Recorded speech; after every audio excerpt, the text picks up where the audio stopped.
BJP కార్యాలయంలో జరిగిన సమావేశంలో మాట్లాడుతున్న కేంద్ర మంత్రి జేపీ నడ్డా, చిత్రంలోన కేంద్ర మంత్రి కిషన్ రెడ్డి, పార్టీ అధ్యక్షులు రామచంద్రరావు.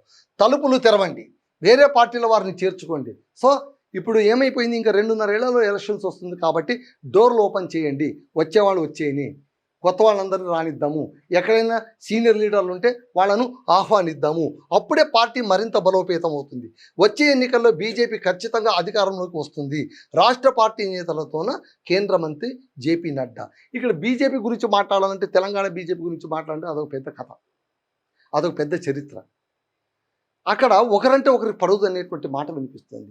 ఎలా ఉండేటువంటి బీజేపీ, తెలంగాణ బీజేపీ ఎట్లయిపోయింది కదా అని కొంతమంది నిట్టూరుస్తున్నారు. అధికారంలోకి రావాలని వీళ్ళేమో కలలు కంటున్నారు. అయితే స్థానిక నేతలు ఒక అడుగు కూడా ముందుకు వేయట్లేదు. ఎక్కడ వాళ్ళు అక్కడ నిస్తేజంగా నిర్వీర్యంగా ఉండిపోయారన్న అపవాదు కూడా వినిపిస్తుంది. ఎందుకు అంటే ఇప్పుడు ఇది ప్రతిపక్షంలో ఉంది అన్న మాటే మర్చిపోతుంది.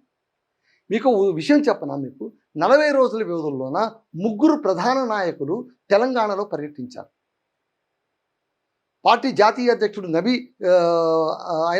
నబీ పర్యటించారు, ఆ తర్వాత ప్రధాని పర్యటించారు, ఆ తర్వాత రాజ్నాథ్ పర్యటించారు, రక్షణ శాఖ మంత్రి. 3 పర్యటించారు.